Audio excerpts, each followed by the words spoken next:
Hi, ladies and gentlemen. It's still the 9th of October. This is Roy Potter talking again.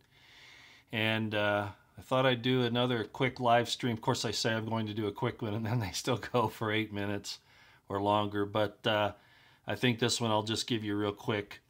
I told you that, people who've been around a lot of actual shooting situations like that, they know the difference between echoes and original fire from a weapon.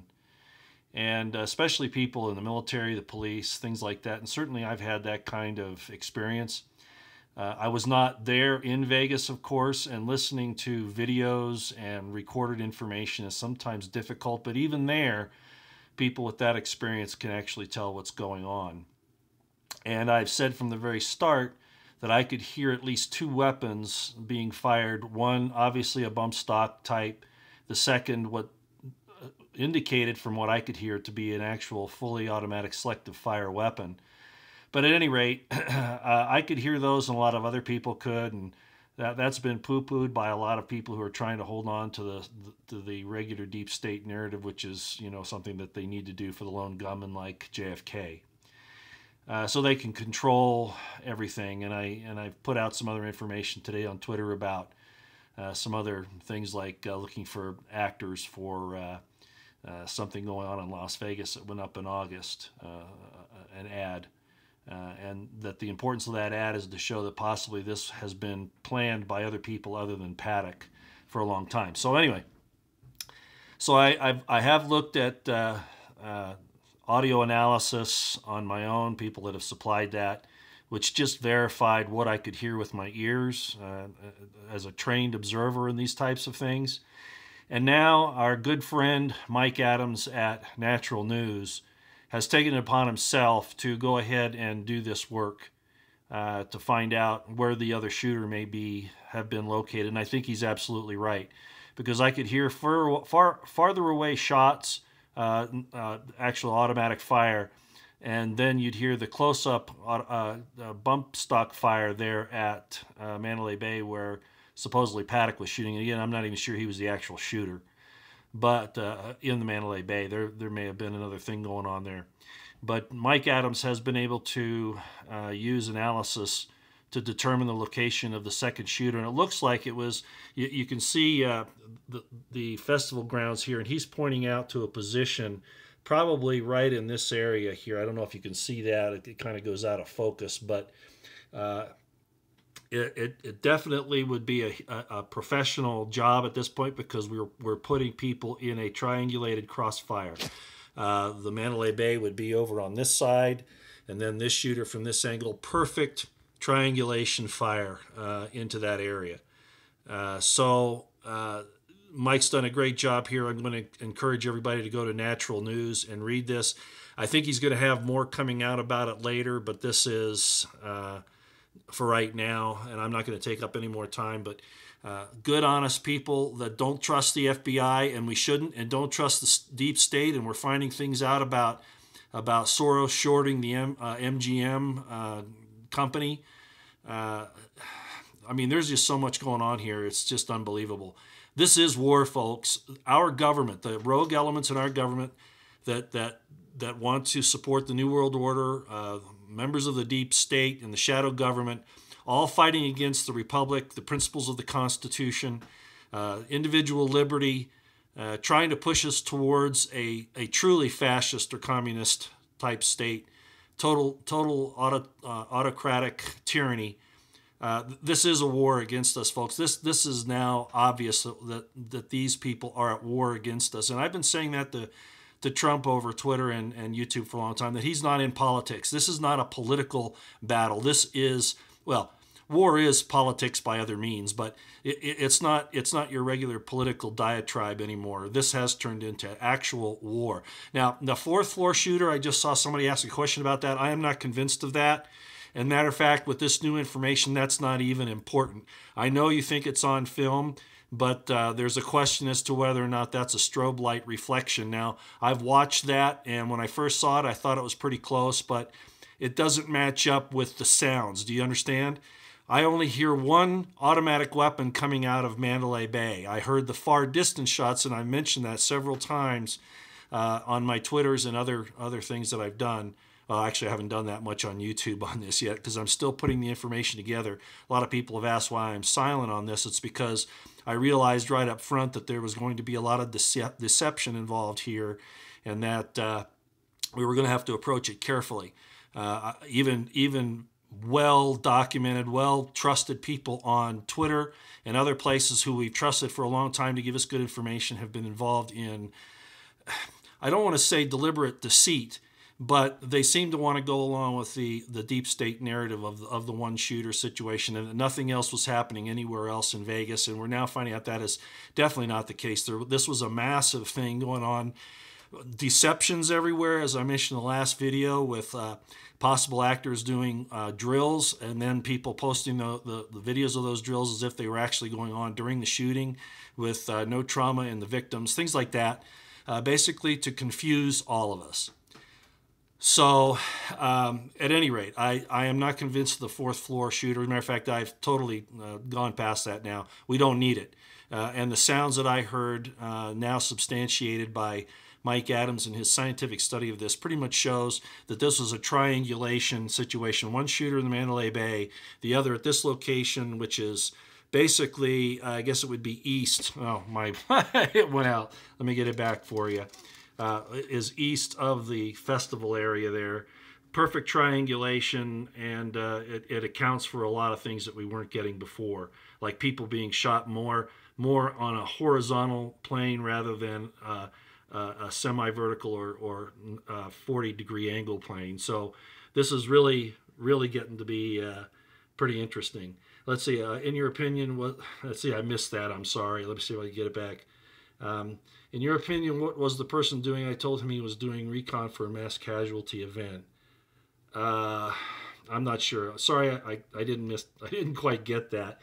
My phone here is not giving me these questions in a way that I can answer that very quickly. Yeah, post it one more time. The second person asked me, I guess it's in your opinion, what was the person doing? I told him he was doing recon for a mass casualty event. Yeah. We followed him for 20 minutes. He would walk, snap pictures, send pic on his cell phone. There you go. Yeah, that's a good point. I'm glad you brought that up. I don't know if you've been trained in counter terrorism before or anything like that, or investigations. But yeah, when military operations occur, there are people out there assigned, and I'm not saying it was our military doing this. I'm talking about this being just a military type operation. There would be people who would be putting together information for an after-action report to the people that actually were commanding this situation or funding it or whatever. So yeah, he could have been there for that reason. Who knows? But after-action reports, I saw an individual here, I think it was on Twitter a while back, who was saying, you know, why would anybody write about this afterwards, or why should we even worry about things that have happened in the past? We got to get ready for the future. And that's because even in the military, after an operation, whether it's a defensive operation or offensive, you write after action reports so that you know what to do better next time. So studying these past situations help us to understand how to approach what happens in the past. So that's why we have to study this.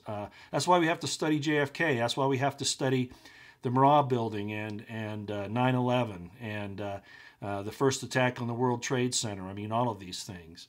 So yeah, military makes sure that the plan works exactly, and the fact that they got actors, and I believe they did, to do these deceitful operations away from the actual Mandalay Bay area to confuse us.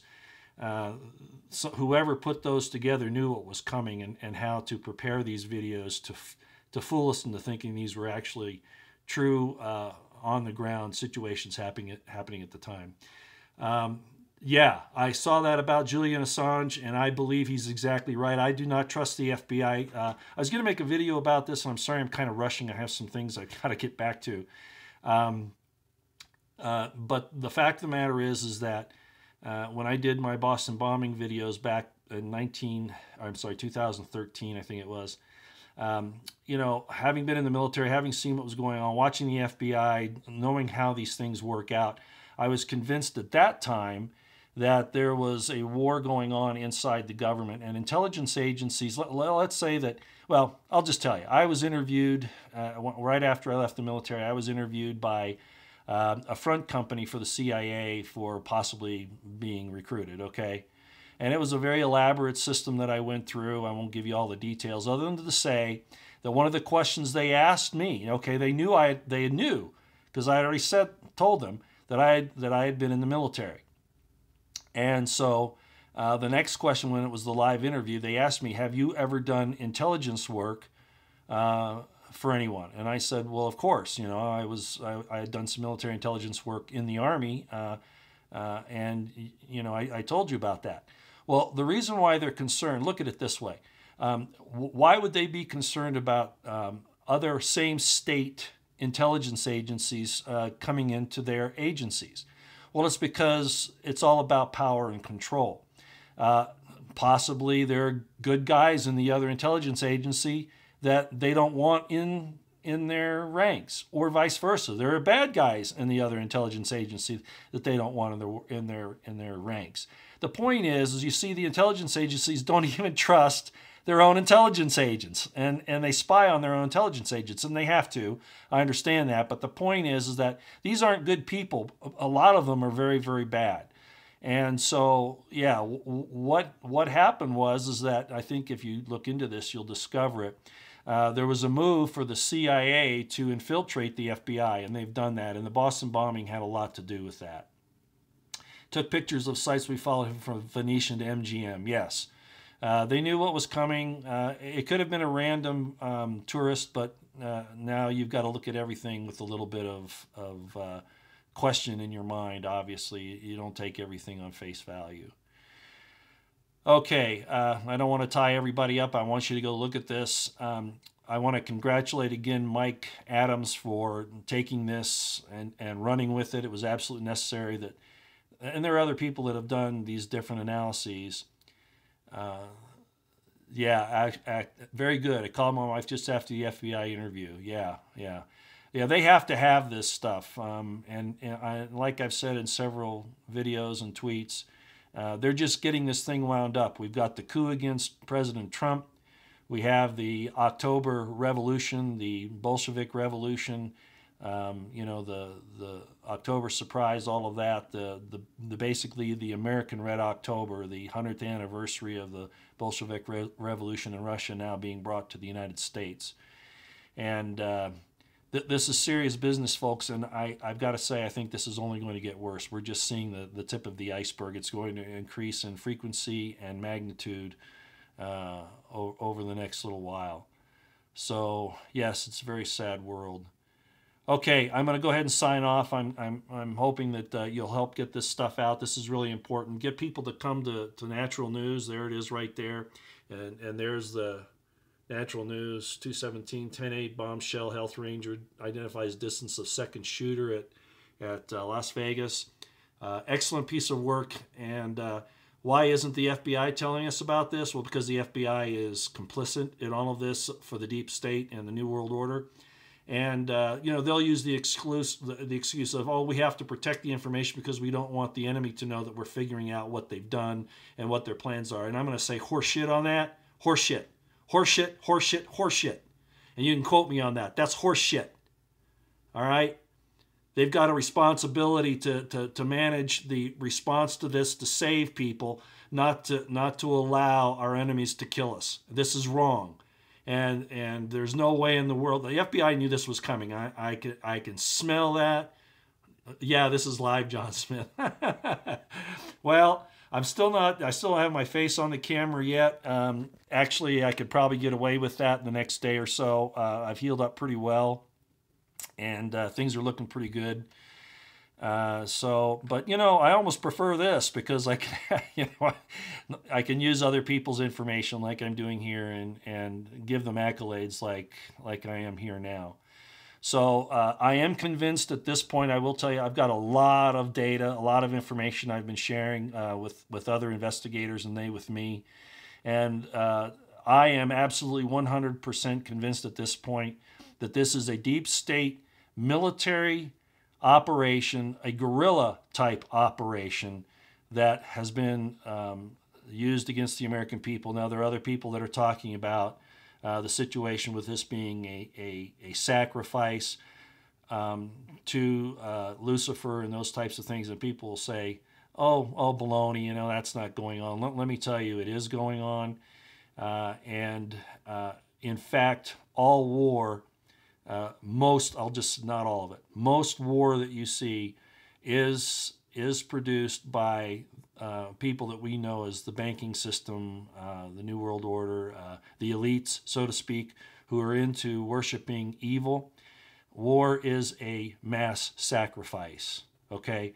And when they can do it in a situation like this, in this particular city, by the way, which Las Vegas, of course, is reeking with Luciferian things. I'm not talking about sex, okay? I'm not equating sex with Luciferian. As a matter of fact, the true Luciferians don't like sex. The the thrills they get from it are okay, but other than that, they don't like anything about it. Their idea is to destroy women, and they've done a good job in attempting to do that, and doing a very good job of it over the last few thousand years. Now to the point where women want to be men, which is, sorry about my finger there, kind of like the next step in the destruction of womanhood. But I'm not going to go there. Let's stay with this. I'll just say that this has been a military operation from the start, and I predict that we're going to see a lot more of this in the not too distant future. I'm very disappointed in President Trump. I mean, again, I'm for his agenda as he has proclaimed it, but I'm not impressed with the way it's happened on the ground, and you've heard me say that. The rhetoric that he has not been matched on the ground. He has a lot of deep state people that he's brought into his White House and his administration. He fired those rockets at Syria. He's done some other things which I'm just going to pass over right now. But what I will say is this: that right from the very start, I said that it wasn't imperial America and foreign entanglements that we needed to go after. Going after ISIS is one thing, but a lot of the other things that they're doing right now, and even that, when you consider the fact that ISIS was actually being funded, trained, armed, and all of that from people, a lot of it right from in here in the United States, our CIA in particular, and all of the terrible things that our government is doing to our citizens, American citizens. I don't want to call us citizens, the American people. All the things that they're doing to the American people to attack their God-given rights and do away with the constitutional protections of those God-given rights, which is really what it is. It's a charter of the people in the states to the federal government, and the federal government is falling short. They just don't abide their part of the charter, their part of the contract.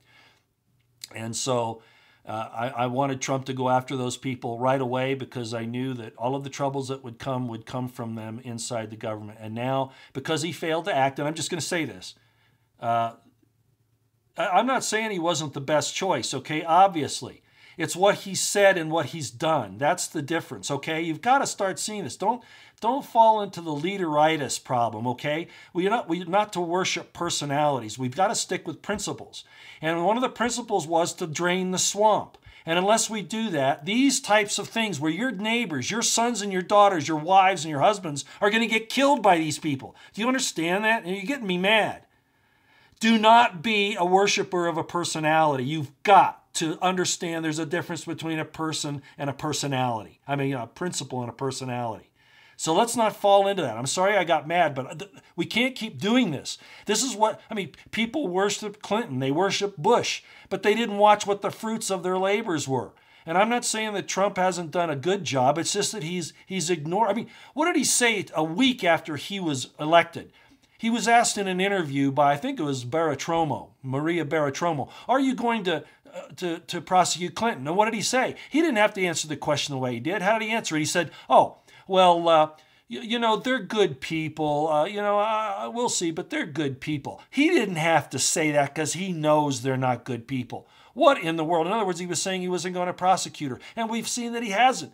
And then he gets Jeff Sessions in there, who not only doesn't prosecute Clinton or any of the other people in the swamp, but he recuses himself so he can't protect Trump and all this nonsense on Russia. Look, the fact of the matter is, and I just have to tell you, okay, Trump has not performed getting rid of the dangerous people in our government.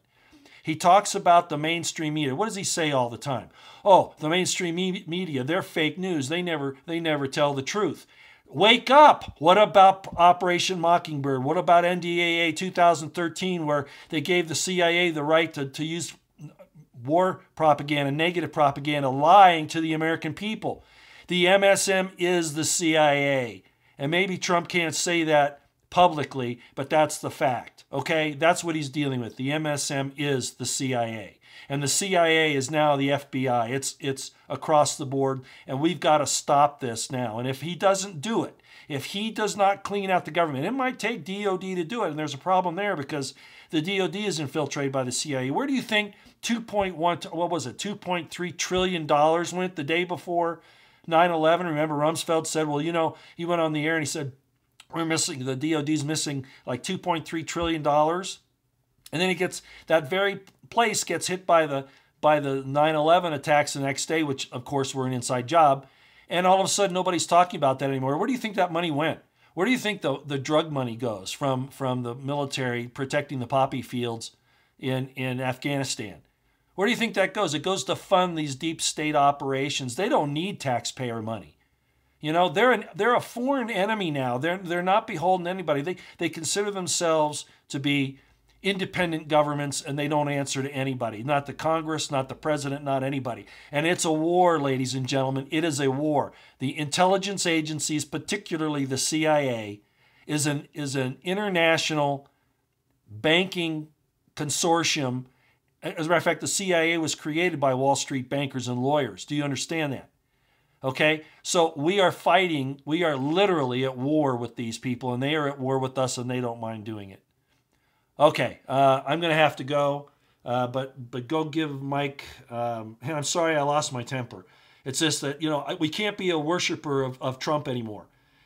As long as he abides the principles that he states that he espouses and acts accordingly, that's one thing. Is he being stopped by people in Congress and elsewhere? Of course. But you've got to ask yourself a question, okay? Knowing that, why did he bring these snakes to surround him? Why? The old statement, he's doing 4D chess, or, you keep your friends close and your enemies closer. I'm calling bullshit, okay? It's bullshit. And it's time for him to get off his ass and go after the true criminals and traitors and enemies in this country that are sitting in places like the Congress and the CIA and the FBI and all the others. We can't do this anymore. We can't do it. It's going to destroy us, and it's going to destroy everything. All right, I'm out of here now. We'll see you. Bye.